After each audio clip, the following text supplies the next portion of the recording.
निसंदेह धारा 370 हटने के बाद से नया कश्मीर आया है। अब वहाँ पे जो आदिवासी लोग हैं, जो ओबीसी वर्ग हैं, जो अन्य वर्ग हैं, उनको सरकारी नौकरियों में आरक्षण मिलेगा। वहाँ पे जो है विदेशी निवेश आएगा। अब आने वाले समय में कश्मीर भारत का एक नया स्विट्जरलैंड पर्यटन स्थल के रूप में और विकसित होगा। जो विपक्ष है वो लगातार ये कहता है इस फैसले को गलत ठहराने के लिए, चूंकि वो सुप्रीम कोर्ट में भी गए, तो आपको क्या लगता है कि ये चीजें बहुत पहले हो जानी चाहिए? पहली बात तो कश्मीर में धारा 370 लगना ही नहीं है, जो भारत का अभिन्न अंग है। धारा 370 और 35A दोनों हटना नितांत आवश्यक है, ये लगना ही नहीं चाहिए। निगाहें इंडिया न्यूज, हर खबर पर पैनी नजर। अभी हाल ही में एक फैसला आया जो अनुच्छेद 370 को हटाने को लेकर सुप्रीम कोर्ट ने ये कहा है कि 370 जो अनुच्छेद है उसे बरकरार रखा जाए। सुप्रीम कोर्ट ने केंद्र सरकार के फैसले को सही ठहराया है और कहा है कि अगले साल सितंबर में वहां पर चुनाव भी होने चाहिए। इसी मसले पर हम इलाहाबाद हाई कोर्ट में इस वक्त हैं और यहाँ के तमाम जो अधिवक्ता हैं उनसे हम बात करने का प्रयास करेंगे कि आखिर उन पर भी इस पर क्या राय है, क्या एक कश्मीर वासी को अभी वहां पर क्या अभी दिक्कतें हो रही हैं या उनकी क्या प्रतिक्रियाएं हैं, हम इस पर बात करेंगे। जी स्वागत है आपका निगाहें इंडिया न्यूज पर। ये बताइए, सुप्रीम कोर्ट के फैसले जो 370 का भी फैसला आया है, माननीय सर्वोच्च न्यायालय ने कहा है, इस पर आपका क्या कहना? केंद्र सरकार के फैसले को सुप्रीम कोर्ट ने बरकरार रखा है और मैं सुप्रीम कोर्ट के फैसले से 100% सहमत हूँ।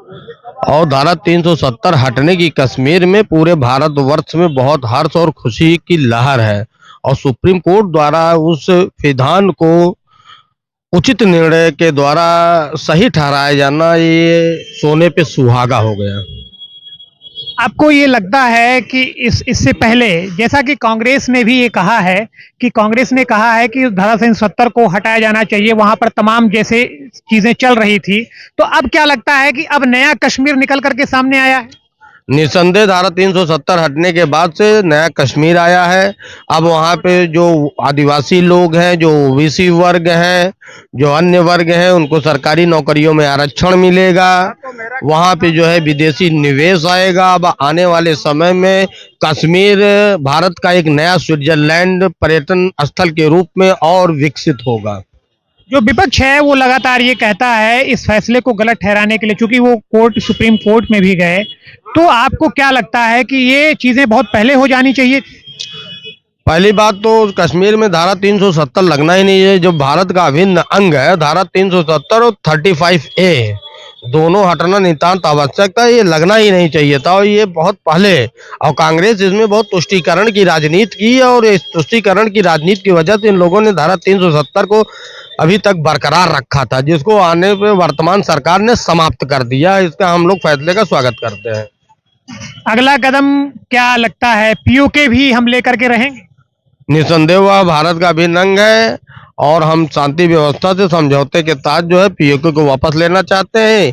यदि नहीं होगा तो साम दाम दंड भेद किसी भी प्रकार पीओके हमारा है, हमारा ही रहेगा। मौजूदा सरकार सही काम कर रही है इस फैसले को लेकर?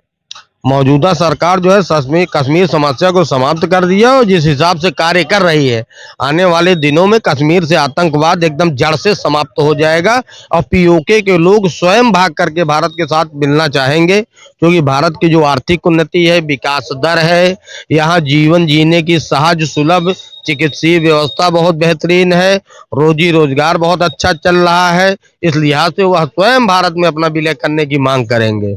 अच्छा, एक सवाल ये भी उठता है कि वहां पर छोटे इलेक्शन जैसे ग्रामीण स्तर के पंचायत के चुनाव नहीं हुआ करते थे, लोग अपने घरों से बाहर नहीं निकला करते थे। अब इस फैसले से उनको क्या वाकई राहत मिल रही है? आप भी तमाम जगह देखते रहते हैं, क्या कहना है आप? देखिए, अभी वहाँ सरपंच का चुनाव हुआ है और जो पूरे जम्मू कश्मीर में सामान्य वर्ग के लोग, वहाँ का नागरिक जो है, जो बड़े राजनीतिक दल से नहीं जुड़े थे, सब ने खुल के चुनाव में मतदान किया, भाग लिया, चुनाव में लड़ाई लड़ी और जीत के आए हैं। आज वहाँ पे क्षेत्रीय विकास बहुत चरमोत्कर्ष पे है। चलिए, फिलहाल तो इलाहाबाद हाई कोर्ट से प्रशांत जी थे और इन्होंने भी सुप्रीम कोर्ट के इस फैसले का स्वागत किया है और विकास होना भी चाहिए।